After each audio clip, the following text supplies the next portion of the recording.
아름답고 중요한 그 말씀이 기록되어 있습니다. 이게 그 세례 요한의 고백이 30절에 너무나 중요한데, 그는 흥하여하고 나는 세례해야 하리라라는 그 고백을 지금 세례 요한이 한 것을 볼 수가 있습니다. 하나님 앞에서 너무나 겸손한 모습의 세례 요한의 모습을 우리가 볼 수가 있습니다. 하나님 앞에서 우리가 살아갈 때, 신앙인으로 살아갈 때 가장 꺾기 힘든 부분이 뭐냐면 교만이라는 것입니다. 우리 인간의 그 마음속에 항상 높아지려고 하는 어떤 마음이 너무나 많습니다. 뭔가 다른 사람보다 더 차지하기를 원하고 더 갖기를 원하고, 그러다 보니까 그런 것들이 어떤 자신의 교만함으로 나타나게 되어 있습니다. 근데 하나님께서는 성경 말씀에 이 교만에 대해서 많은 경고를 하고 있습니다. 특히 잠언서에 보면 많은 얘기를 하고 있는데, 특히 잠언서 16장 18절 말씀에 보면 교만은 패망의 선봉이다라고 말씀하고 있습니다. 그 망하는데 그 지름길이 바로 이 교만이라고 지금 말씀하고 있습니다. 그러니까 잠언서 그 18장 12절 말씀에 보면 사람의 마음의 교만은 멸망의 선봉이고 겸손은 존귀의 앞잡이가 된다라고 말씀을 하고 있습니다. 하나님의 그 자녀들이 하나님께서 인간을 창조하시고 쭉 이제 범죄한 후에 낮은 동산에 쫓겨난 후에 최초로 또 하나님에 대해서 대적했던 사건이 뭐냐면 바벨탑 사건입니다. 이 바벨탑이라고 하는 것은 보면은 끝까지 쌓아 올려서 하늘까지 우리가 올라가 보자 하면서 쌓아 올린 것입니다. 그것은 인간의 교만함의 극치를 보여주고 있습니다. 우리가 하나님의 자녀로서 또한 인간으로서 살아갈 때 가장 중요한 것은 무엇이냐면 하나님께서 베풀어 놓으신 그 법칙 안에서 누리는 기쁨입니다. 바로 그 에덴 동산에서 하나님께서 풀어놓으신 그 법칙은 무엇이었습니까? 그것은 모든 것을 다 누리고 살아도 되지만 그 동산 중앙에 있는 선악과, 생명나무 선악과는 따먹지 말라는 것이었습니다. 그것은 하나님께서 정해준 법칙이었습니다. 그럼에도 불구하고 우리 인간은 그 어떤 그 욕망의 덩어리이기 때문에 그것을 뛰어넘어서 하나님이 하지 말라고 한 것을 하고 싶은 그런 욕구가 인간에게 발동을 합니다. 그래서 죄악을 범하게 되는 것입니다. 바로 이 교만이라고 하는 것들이 우리 인간에 잡고 있을 때 하나님 앞에서 우리는 엄청난 죄를 범할 수밖에 없습니다. 하나님께서 우리에게 베풀어 놓으신 그 은혜 안에서 산다고 하는 것은 무엇을 뜻하냐면 바로 우리가 우리의 삶 속에서 만족한 삶을 사는 것입니다. 많은 사람들이 이 세상을 살아가면서 만족한 삶이 없습니다. 항상 많은 것을 더 가지려고 하고 더 많은 것을 추구합니다. 그러다 보니까 그 삶 속에 그들의 그 쉼이라고는 없습니다. 항상 쫓기는 삶을 살 수밖에 없습니다. 이 교만이라고 하는 것은 하나님 앞에서 우리가 죄악될 뿐만 아니라 하나님이 우리와 함께 할 수 없는 그러한 동기가 되기도 합니다. 그렇기 때문에 우리가 하나님 앞에서 우리가 쓰임받기 위해서는 항상 무엇이 필요하냐면 겸손한 자세로 하나님을 바라보는 것이 필요합니다. 그래서 하나님께서 쓰시고자 하실 때는 반드시 무엇을 요구하시냐면 겸손한 자의 자리에 서기를 요구하십니다.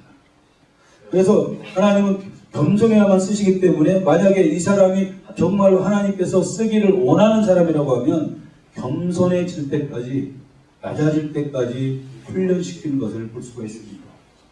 바로 이스라엘 백성들이 40년 광야의 길을 가게 한 것이 무엇을 뜻하냐면 바로 신명기에 말씀하고 있는 것은 뭐냐면 낮추시기 위해서라고 말씀하고 있습니다. 분명히 그냥 일직선으로 가면 일주일이면 갈 거리임에도 불구하고 계속해서 빙빙 돌면서 40년 동안 광야의 길을 가게 하신 목적은 그들을 시험해서 마음이 어떠한지를 알기 위해서, 정말 하나님의 명령을 지키는지 안 지키는지를 알기 위해서, 낮추시기 위해서 40년 광야의 길을 가게 하셨다고 하나님은 말씀해주고 있습니다. 하나님의 백성으로 살려고 하면 우리는 낮아져야 됩니다. 오늘 그 세례 요한이 고백했던 것 같이 그는 예수님은 흥해하고 나는 쇠해야 한다. 왜 그렇습니까? 바로 예수님은 그리스도시고 자신은 인간이기 때문에 그렇습니다. 그는 흥해야 된다고 하는 것입니다. 낮아진다고 하는 것은 무엇을 겁니까? 그것은 온전히 주님을 의뢰하는 모습입니다. 그래서 온전히 주님을 신뢰하고 주님께서 내 삶 가운데 역사하실 것을 바라보며 내 자신을 내려놓는 것이 낮아지는 것입니다. 그러나 이 시대는 어떤 시대이냐면 굉장히 높아지기를 원하는 시대입니다.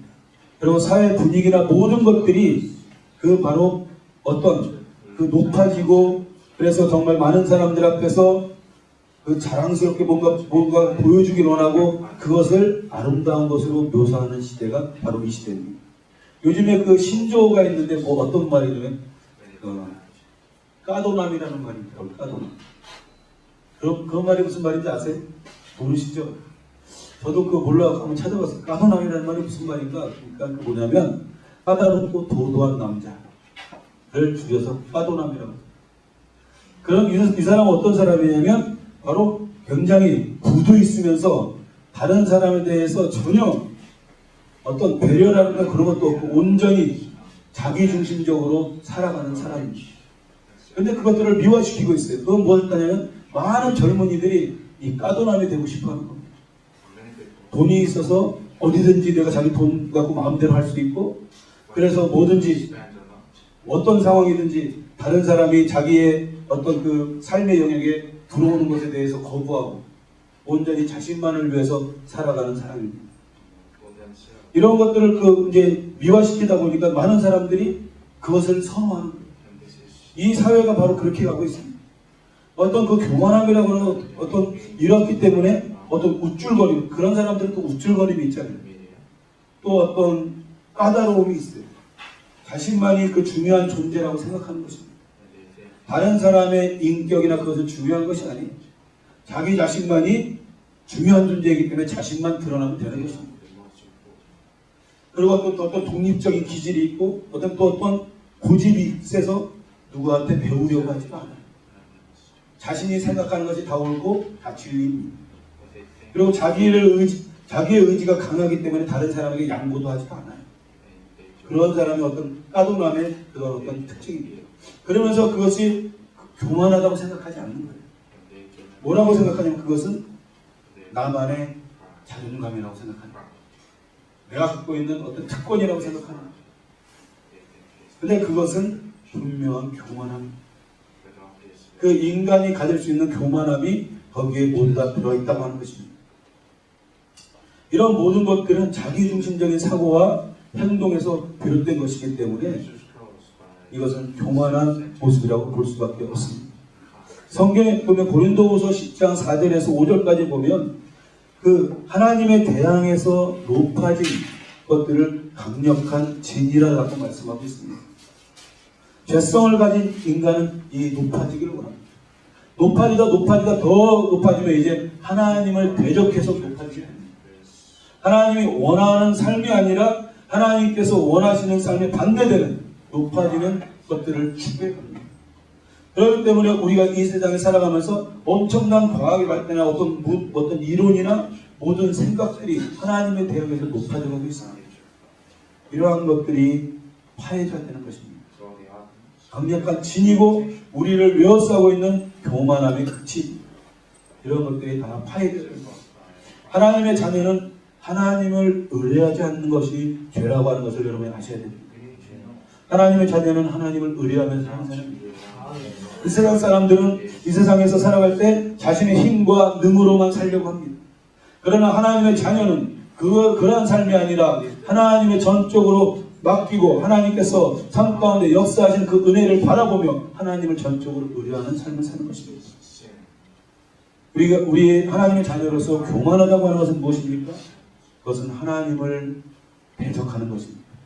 하나님을 의뢰하지 않는 것입니다. 내 힘과 내 힘으로 모든 것을 할 수 있다고 생각하는 것 그 자체가 교만함에서 나오는 것입니다. 내가 어떤 힘과 능이 있습니다.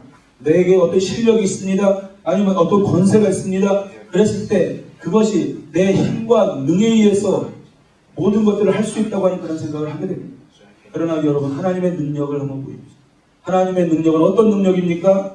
그것은 바로 말씀 한마디로 천지를 창조하신 하나님의 능력입니다. 그 능력 앞에 우리가 갖고 있는 어떤 실력, 능력은 너무나 작은 것입니다. 그럼에도 불구하고 많은 사람들은 그것이 자기가 최고인 양 하나님을 의뢰하지 않고 자신이 갖고 있는 조그만 어떤 재능이 최고인 양 그것을 뽐내면서 살려고 하는 것입니다. 그러나 진정으로 지혜로운 사람은 어떤 사람이냐면 자신이 아무것도 할 수 없는 존재라고 하는 것을 깨닫는 것이 지혜로운 사람입니다. 모든 지혜의 근본은 하나님으로부터 오는 것입니다. 그렇기 때문에 하나님을 의뢰하는 사람이 지혜로운 사람입니다. 그래서 하나님만을 바라보고 하나님만을 쫓고 나아가는 사람이 진정으로 지혜로운 사람이고 하나님의 은혜 가운데 살 수 있는 사람입니다. 내가 내 자신을 내려놓을 때, 내 자신이 깨트려질 때 하나님의 능력이 여러분의 삶 가운데 역사하시게 될 줄 믿습니다. 하나님의 능력이 여러분 삶 가운데 풀어나기 시작하면 내가 하는 것이 아니라 하나님이 내 삶을 인도해 가시게 됩니다. 그럴 때 진정으로 내가 그 능력을, 기적을 맛보는 그런 삶을 살게 된다고 하는 것입니다. 우리가 하나님의 자녀로서 살아가면서 중요한 것이 무엇입니까? 바로 기적을 맛보는 삶을 날마다 살아야 됩니다. 기적이 일상이 되어야 되는 것입니다. 그래서 어디 있든지 어디를 가든지 간에 내가 하는 것이 아니라 하나님이 먼저 앞서가셔서 나를 위해서 일하시는 그 능력들을 맛보는 것이 바로 기적을 체험하는 삶입니다. 내가 힘으로 내 능으로 뭔가를 해서 얻었다고 하면 그것은 기적이 아닙니다. 은혜가 아닙니다. 그러나 내가 할 수 없는 것을 내가 하나님이 역사하심을 통해서 내가 하지 못한 분량까지도 내가 은혜로 그것을 받을 수 있다고 하면 그것이 기적이라고 하는 것입니다. 바로 하나님이 일하시면 그런 기적을 맛보는 그런 은혜를 체험하게 될 줄 믿습니다. 하나님의 내 삶 가운데 일하시는 동기는 무엇이 있습니까? 바로 내가 쇠해져야 하는 것입니다. 내가 낮아지고 내가 죽어져야만 주님이 흥할 수가 있습니다. 주님이 흥한다고 하는 것은 여러분의 삶 가운데 주님이 개입할 수 있는 동기가 됩니다. 바로 이 주님이 흥할 수 있도록 여러분이 쇠해질 수 있기를 주의 이름으로 축원합니다. 하나님과 여러분 겨루려고 하지 마십시오. 여러분의 힘과 능으로 하려고 한다고 하는 것은 하나님과 내가 겨루려고 하는 것입니다. 하나님의 능력이 얼마나 위대하고 하나님의 능력이 큼에도 불구하고 그 하나님의 능력을 의지하지 않고 내가 내 뜻대로 한번 해보겠다고 하면 하나님을 만홀히 여기는 것입니다. 하나님 앞에 순복하는 자, 자신이 하나님 앞에서 죽는 자는 하나님이 축복하는 사람이 될 수 있습니다. 내 힘으로 능으로 뭔가를 해보려고 노력하는 것은 그것은 어리석은 것입니다. 스가랴서 4장 6절 말씀에 보면 이는 힘으로 되지 않고 능으로 되지 아니하고 오직 나의 신으로 된다고 말씀하고 있습니다. 내 힘과 능으로 되는 것이 아닙니다. 여러분의 인생 가운데 여러분이 원하시고 여러분이 계획하신 뜻대로 다 되는 일이 없습니다. 오로지 될 수 있는 것은 여호와의 신, 나의 신, 바로 성령의 능력으로 되는 것임을 믿습니다. 그렇기 때문에 여러분이 삶 가운데 지금 여러 가지 방면에 있는 모든 것들이 있다면 여러분의 힘과 능으로 해결하려고 하지 마시고 바로 성령께서 삶에 개입하셔서 그 일을 해결할 수 있길 주의 이름으로 축원합니다. 그래야만 여러분이 정말 힘들지가 않아요. 내 힘과 능으로 이 세상을 헤치고 살아가려고 하면 얼마나 많이 힘듭니다. 학생들이 공부를 하는 것도 그래요. 자기 힘과 능으로 하려고 하면 얼마나 힘든지 몰라요. 그렇지만 정말 하나님이 함께 하셔서 하늘에 신령한 그 지혜를 부으셔서 내가 그 공부를 한다면 그 공부도 굉장히 쉬울 수가 있습니다. 우리가 100년 걸려서 해야 될 일을, 우리가 노력으로 100년 걸려서 해야 될 일을 단 1초 만에 해결하시는 분이 바로 하나님이십니다. 그 하나님의 능력을 바라보시기 바랍니다. 그 하나님의 능력을 믿으시길 바랍니다. 그래야만이 여러분이 진정한 하나님의 놀라운 그 능력과 하나님의 기적을 여러분이 삶 속에서 맛볼 수가 있습니다. 하나님의 삶 속에서 개입할 때 진정한 여러분이 축복을 경험하게 될 줄 믿습니다. 설령 하나님이 없이 여러분의 힘과 능으로 어떤 성공을 했다 할지라도 그 성공은 온전한 성공이 될 수가 없습니다. 왜냐하면 그것은 그 실패한 인생으로 자리 잡을 수밖에 없습니다. 우리의 인생 가운데 하나님이 없는 인생이라고 하는 것은 너무나 연약한 인생입니다. 이 세상에서 성공했다고 하지만 이 세상은 길어야 70, 80이 끝나는 인생입니다. 그러나 하나님께서 우리에게 주신 그 능력대로 우리가 산다고 하는 것은 그것은 하나님이 주신 축복을 이 세상에서 누릴 뿐만 아니라 하나님과 함께하는 삶을 통해서 영원한 삶이 보장되는 것입니다. 그렇기 때문에 여러분이 정말 하나님 없이 성공하는 그런 것들을 꿈꾸는 것이 아니라 항상 하나님과 동행하는 그런 삶을 꿈꾸시길 바랍니다. 그래서 하나님과 함께함을 통해서 이 세상에서 성공할 뿐만 아니라 하나님의 천국의 자녀로서 천국의 보화를 쌓는 그런 축복이 여러분에게 주의 이름으로 축원합니다. 하나님이 내 삶 속에서 일하실 수 있도록 나를 내어드리시길 주의 이름으로 축원합니다. 그 속에 내가 너무나도 많기 때문에 내 속에 내가 너무나도 많기 때문에 주님이 거하실 자리가 부족합니다. 주님을 주님으로 다 채워도 부족한데도 불구하고 내가 너무나 많은 것들을 채워주세요. 내가 욕망이 너무나도 많기 때문에 내가 모든 것들이 많이 채워져 있다고 하는 것입니다. 그렇기 때문에 주님이 일하실 수 있는 공간이 부족합니다. 여러분이 갖고 여러분 안에 채워 있는 것들을 좀 비워내시기 바랍니다. 좀 비워내세요. 정말 비워내면 너무나 몸이 우리가 홀가분해집니다. 우리가 정말로 하나님 앞에서 경주를 할 때 그 경주하는 사람이 짊어져야 될 짐들이 많다고 하면 어떻게 바른 믿음의 경주를 할 수 있겠습니까?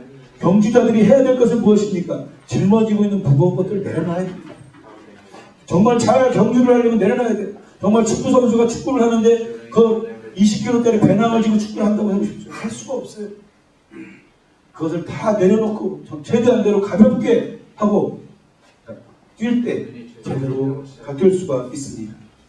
우리가 믿음의 경주를 하는 것은 그것입니다.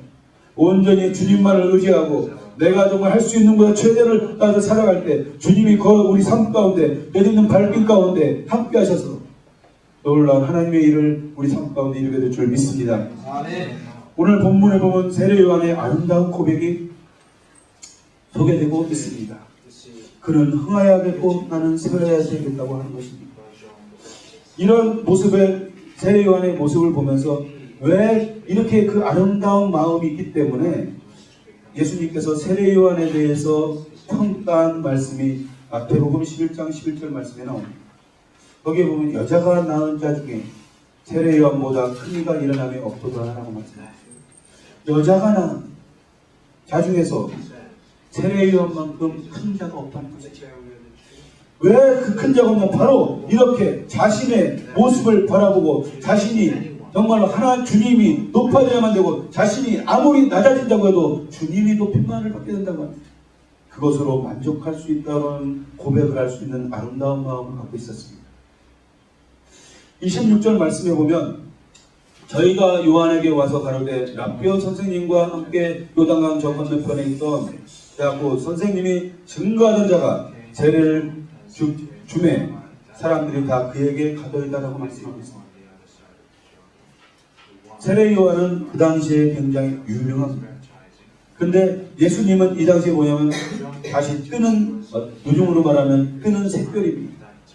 근데 이 세례 요한은 이미 많은 사람들에게 세례를 주고 엄청나게 많은 제자들도 있었고 많은 사람들이 세례 요한에게 그 세례를 받았습니다. 근데 지금 보니까 예수님께서 세례를 주기 시작하니까 막 사람들이 다 지금 다라고 말씀합니다. 다 그에게로 가더이다라고 말씀합니다. 이럴 때 그 세례 요한의 마음이 어땠을까요? 이 말씀을 읽으면서 참 제 모습을 한번 되돌아봤습니다. 만약에 제가 저에게 따르는 무리들이 굉장히 많았어요. 근데 그 어떤 새롭게 떠오르는 샛별이 있어요. 어떤 그 후배 목사님인데. 근데 그 목사님이 왔는데 그 목사님이 그때 사람들이 다 가버리는 거예요. 그럴 때 내가 이 세례 요한처럼 그는 흥하여야겠고 나는 쇠하여야 하리라 그렇게 말할 수 있을까? 좀 못할 것 같아요. 그래서 하나님 앞에 더 매달리면 하나님 이게 뭡니까? 그러면서 더 매달리면 하나님 앞에 어떻게 따질지도 모르겠어요. 이게 참 여기는 굉장히 쉽게 이렇게 써있지만 이게 쉬운 일이 아니에요 사실. 지금 엄청나게 따르던 사람들이 다 가버리는 거예요. 그 군중이라는 건 그렇거든요. 그 따르는 무리들의 특징들이 뭡니까? 더 센 사람이 있는 것 같으면 다 글로 가는 거예요. 그래서 예수님을 보니까 예수님이 더 센 것 같은 거예요. 다 글로 가버리는 거예요. 그럴 때 이렇게 고백할 수 있어요. 물론 그 비교가 그 후배 목사님하고 예수님하고 차원이 틀리죠. 예수님은 왜 이렇게 그 세례 요한이 고백할 수 있었냐면 바로 그건 28절에 그는 그리스도기 때문에 그렇다. 만약에 다른 사람을 쫓아갔다고 하면 세례 요한도 이런 고백을 안 했을 수도 몰라요. 근데 나는 그리스도가 아니라는 거예요. 나는 단지 보내심을 받은 사람이기 때문에 나의 역할은 무엇이냐면 그분의 길을 닦는 역할이고 내가 그분이 아니라는 거예요. 내가 그리스도가 아니라는 거예요. 그렇기 때문에 그분에게 자리를 내어드릴 수 있다라고 지금 고백을 하는 것입니다. 우리가 이렇게 되지 못하더라도 우리가 우리 삶을 되돌아볼 때 우리 세례 요한과 같은 그런 마음을 갖기 참 쉽지가 않습니다. 우리가 정말 나보다 더 훌륭한 사람이 나타났다고 했을 때 그 사람에게 모든 것을 다 포기할 수 있는 것. 그것이 쉽지가 않는 거예요. 그러나 이 세례 요한은 어떤 사람이냐면 기도하는 사람이었어요. 광야에서 메뚜기와 석청을 먹고 있었어요. 광야에서 맨날 그 잠만 자면서 메뚜기와 석청을 먹겠습니까? 광야에서 그런 기도하는 사람이었어요. 그렇기 때문에 기도로 준비하고 이렇게 세례를 줄 수 있어요. 그렇기 때문에 이 세례 요한은 바로 하나님의 뜻이 무엇인지를 알았다는 거예요. 그렇기 때문에 알았기 때문에 자신이 모든 것을 다 내어준다고 할지라도 내가 자신이 모든 것을 다 가져간다고 할지라도 주님이 흥하시기만 한다면 나는 그것으로 만족합니다라고 하는 고백을 지금 하고 있는 것입니다. 주님이 흥할 수 있다면 나는 세회도 된다는 것입니다. 여러분은 주님 한 분만으로 만족할 수 있습니까? 아멘. 주님이 원하시면 모든 것을 다 드릴 수 있겠습니까? 아멘. 아멘은 하는데 그게 쉽지가 않습니다. 주님이 원하실 때 다 드릴 수 있는 우리 이 자본주의 사회를 살면서 모든 것을 다 드릴 수 있다고 하는 것이 무엇입니까? 어떤 물질이에요. 또 어떨 때는 자녀 주님이 원하셔서 주님이 네 자녀를 바칠 수 있겠느냐? 그래서 바칠 수 있겠냐? 어떤 권사님이 그러셨다고 그러죠. 참 믿음이 좋으신 분이에요. 근데 4대 독자 하나를 딱 기르는 거예요. 근데 어느 날 기도하는데 주님이 그렇게 말씀하십니다. 얘야, 그 아이를 선교사로 바쳐. 근데 그 아이는 지금 잘 나가는 학생이 서울대에서 수석을 하고 있어요. 근데 갑자기 선교사로 바치라는. 그럴 때 그 권사님이 믿음이 아주 좋다고 하는 권사님이 이렇게 기도했잖아요. 주님, 다른 건 다 할 수 있는데 그거 못하겠는데, 다른 사람 다 섞어서는 할 수 있겠는데 내 아들은 안 되겠는데, 그렇게 기도했거든요. 그게 쉬운 게 아니에요 사실. 우리가 정말 하나님 앞에서, 그래서 저도 이런 생각을 한번 해봅니다. 과연 우리 딸하고 아들의 둘 중에 하나는 하나님 앞에 내가 드릴 수 있을 텐데 다 드리려고 그러면 저도 생각 좀 해봐야 될지 몰라요. 그 중에 한 명은 내가 드리면 되니까, 주님을 위해서 살라고 드리면 되니까. 근데 한 명은 좀 안 드렸으면 좋겠어요. 왜냐하면 이 목회자들이 힘들잖아요. 근데 요즘에 좀 생각이 바뀌고 있어요. 주님이 원하시죠. 그래서 제가 자녀들에게 앞으로 어떤 일을 하면서 살기를 원하는 것들이 있지만 이제 좀 점점 더 집사람하고 대화를 하면서 내려놓고 있어요. 만약에 이들이 주님을 위해 살겠다고 하면 나는 포기할 수 없다 라는 것들로 내려놓고 있어요. 정말 인생 가운데 주님을 위해서 살다가 간다고 하면 그것이 그만큼 행복한 일이 없는 거예요. 그렇게 하겠다고 하면 나는 기꺼이 동의하겠다. 그것은 자기들의 결정에 달려있는 거죠. 자신이 하나님 앞에서 정말 주님을 위해서 이렇게 살다가 가겠습니다 그럴 때 기꺼이 기쁨으로 찬성할 수 있는 모습이 되어야 되겠다는 생각을 합니다.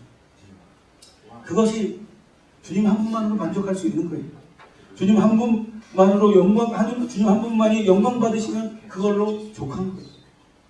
신앙생활 사역 속에서 어떤 대가를 받기를 원한다면 그것은 온전히 주님을 의뢰하는 것입니다. 우리가 신앙생활을 해도 그래요. 정말 어떤 대가를 요구하고 내가 이렇게 헌신했으니까 하나님 앞에 이렇게 수고했으니까 하나님 나에게 채워주셔야 됩니다. 그런 대가를 바라는 그런 신앙은 하나님 앞에서 깊은 모습이 아닙니다. 하나님을 사랑하니까 하나님이 너무나 내가 좋으니까 하나님을 위해서 내가 할 수 있는 것을 다 하는 그것으로 만족하는 것입니다. 그것으로 감사하는 내가 그렇게 할 수 있는 기회를 주님께서 허락하신 것에 대해서 감사하는 그것으로 끝나는 것입니다. 저는 목회자로서 이 말씀을 이제 준비하면서 이런 생각을 해봤어요. 과연 이 목회가 누구를 위한 목회인가? 과연 무엇을 위한 목회인지를 분명히 해야 되겠다고 하는 그런 생각을 해봤습니다. 내 자신을 위해서, 내 자신의 명예를 위해서, 내 자신의 어떤 권세를 위해서 어떤 큰 목회를 지향하고 큰 교회를 지향한다고 하면 이것은 주님과는 아무런 상관이 없는 목회일 수가 있다. 주님과는 아무런 상관이 없는 거예요. 주님이 내가 큰 교회를 안 한다고 해서 주님이 뭐 일을 못 하실 것도 아니고 아무것도 아니라는 거예요. 정말 내 그 어떤 목회 동기가 어디 있느냐 그것을 주님 앞에서 돌아볼 필요성이 있다는 것을 제가 묵상할 수 있습니다. 주님과 전혀 상관없는 목회를 하는 사람들도 많습니다. 많은 목회자들은 큰 교회를 지향합니다. 그 큰 목회를 지향을 합니다. 어떤 여기 인터넷 뉴스에 난 거 보니까 어떤 목사님이 글을 올려놨는데 어떤 그 목사님 친구분이라고 이제 대화를 하는데 그 친구분이 그랬더니 목회를 몇 년 했냐고 30년 했다고 그러니까 30년 했는데 연봉 1억도 안 되니까 그 말을 들을 때 너무나 괴로웠다. 그럼 나는 목회에 실패한 인생 30년 했는데 연봉 1억도 안 되는 목사는 실패한 목회입니다. 그 글을 올려놓은 걸 봤습니다. 많은 사람들이 큰 교회를 지향합니다. 물론 하나님께서 은혜를 주셔서 큰 교회가 세워지고 큰 교회의 역할이 굉장히 큽니다. 많은 일들을 할 수 있습니다. 그러나 그것이 그 주님과 상관 있는 목회할 때 그것이 더 빛나는 줄 믿습니다. 주님과 상관 있는 목회해야 돼요. 정말 주님이 기뻐하시는 목회해야 돼요. 그래서 주님이 기뻐하셔서 주님이 일하셔서 교회가 날로 부흥되고 성장해서 교회가 커지는 것은 너무나 기쁜 일이죠. 그러나 그 동기가 자신의 영광을 위한 그것은 잘못된 목회라고 할 수 있습니다. 마태복음 7장 22절 말씀에 보면 주여 주여 우리가 주의 이름으로 선지자도 하고 주의 이름으로 귀신을 내어쫓고 주의 이름으로 많은 권능을 행하였나이다. 이때 내가 저희에게 밝히 말하되 내가 너희를 도무지 알지 못하니 불법을 행한 자들아 내게서 떠나가라고 말씀하셨습니다. 여기 보면 선지자 노릇했다고 했어요. 선지자는 하나님으로부터 계시를 받고 그 계시의 말씀을 선포했다는 거예요. 대언하는 일을 했다는 거예요. 얼마나 영적으로 굉장히 그 실력 있는 사람입니다. 그 다음에 또 죽기, 귀신을 내어주고 능력을 행하고 그러한 것들이 불법을 행했다는 거예요. 불법을 행하면 왜 불법을 행했냐면 자신의 영광을 위해서 행했죠. 주님 보시기에 주님과는 상관없는 자신의 영광을 위해서 그러한 일들을 행했다는 거예요. 그렇기 때문에 그것이 불법이라고 지금 말씀하고 있습니다. 목회자는 어떤 위대한 그 설교, 아름다운 언어를 통해서 설교하는 것, 그것은 중요하고 합니다. 이 현대교회에 있어서 설교를 따라서 사람들이 많이 쫓아냅니다. 그런데 이 위대한 설교, 아름다운 언어로 설교하는 것들을 위해서 하나님 나라가 성취됐다고 하면 이미 벌써 하나님 나라는 성취가 됐어요. 왜냐하면 기독교 역사 가운데 보면 얼마나 많은 위대한 설교자들이 등장했다 사라졌는지 알 수 없어요. 근데 저는 중요한 것이 무엇이냐면, 목회자로서 중요한 것이 무엇이냐면 바로 설교자는 말에 있지 않고 외적인 능력에 권세 있는 것이 아니라 설교자의 능력은 자신이 주어지는 것입니다. 자신이 세해져야 되는 것입니다. 자신은 죽어지고 주님만이 드러나기를 간절히 소망하는 설교자가 진짜 능력 있는 설교자임을 믿습니다. 저도 기도할 때마다 이런 설교자가 되도록 저는 항상 기도합니다. 하나님, 나는 죽어지고 내가 드러날 것은 아무것도 없고 하나님만이 드러나는 그런 설교자가 되어질 때, 그러한 설교자들이 많이 나타날 때 이 세상은 바뀌게 될 줄 믿습니다. 하나님의 능력과 권세가 선포되어야 됩니다. 바로 성령의 관건적인 능력이 드러날 때 진정한 능력이 나타나게 되어 있습니다. 그럴 때 우리 고린도전서 9장 20절 말씀에 내가 내 몸을 쳐 복종케 하면 내가 남에게 전파한 후에 자기가 도리어 버림이 될까 두려워합니다라고 말씀하고 있어요. 목회자는 이 말씀을 항상 부여잡아야 될 줄 믿습니다.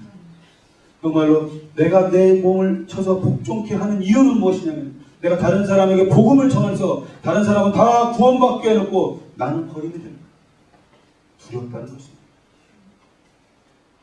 두렵고 떨림으로 날마다 죽는 모습이 있어야 진정으로 하나님의 나라를 이룰 수 있습니다. 주님, 여러분, 주님 한 분만으로 여러분이 만족하십니다. 여러분, 그 어떤 목회자일 뿐만 아니라 여러분은 마찬가지입니다. 목회자라고 해서 어떤 특별한 하나님의 자녀가 아닙니다. 우리 모두 하나님의 자녀이고 하나님께서 특별하게 그냥 직임으로 주신 것이 목회자의 모습입니다. 그러면 우리가 하나님 앞에서 행해야 되는 모든 것들은 다 목회자 동일한 것입니다. 여러분이 정말 하나님 한 분으로 만족하고 내가 가지려고 하는 것들, 너무 많은 것들이 있기 때문에 우리의 삶이 힘들고 어렵습니다. 세례요한처럼 나는 새하고 주님이 흥하기를 만족한다면, 그런 고백이 우리의 삶 가운데 있다면 우리 삶은 평안과 안식과 위로가 넘치게 될 줄 믿습니다. 내가 낮아지면, 내가 더욱더 쇠해지면 주님이 흥하게 되고 그 주님이 내 삶을 이끌어가게 되어 있습니다. 내가 쇠하지 않으니까, 내가 살아있으니까 내 삶이 고달퍼지는 것입니다. 내 뜻대로 뭔가 해보려고 하니까 잘 되지 않는 것입니다. 주님이 일하시지 않는 것입니다. 누가복음 14장 11절 말씀에 보면 무릇 자기를 높이는 자는 낮아지고 자기를 낮추는 자는 높아지겠다고 말씀하고 있습니다. 여러분, 우리가 주님 앞에서 우리 자신을 낮추시길 바랍니다. 그러면 주님이 우리를 높이시게 될 줄 믿습니다. 주님이 높이시는 자는 낮출 자가 아무도 없습니다. 주님이 높이시면 우리를 끌어내릴 자가 아무도 없습니다. 그러나 우리가 힘과 능으로 올라간 것은 언제든지 우리가 낮아질 수 있습니다. 그러나 주님이 높이시는 사람, 주님이 세워주시는 사람, 그 사람은 어느 누구도 해할 수가 없다는 것입니다. 야고보서 4장 6절 말씀에 보면 하나님이 교만한 자를 물리치시고 겸손한 자에게 은혜를 주신다고 말씀하고 있습니다. 그렇습니다. 우리 교만한 자를 물리치시는 분이 하나님이시지만 겸손한 자에게는 은혜를 부어주시는 분이 바로 하나님이십니다. 여러분, 오늘 세례요한의 고백처럼 주님은 흥하여갔고 나는 쇠하여야 하리라. 지금 세례요한은 지금 어떻게 보면 예수님보다 더 높은 위치에 있지만 그분이 세례요한이 낮아져야만 더 많은 사람들이 주님 앞에 가서 그들이 구원을 받을 수 있게 됩니다. 그분이 흥해야 되는 것이 그 진리라고 지금 고백을 하고 있는 것입니다. 여러분, 주님은 여러분을 믿음의 파트너뿐만 아니라 구원 사역의 파트너로 함께하기를 원하십니다. 그래서 여러분을 부르신 것입니다.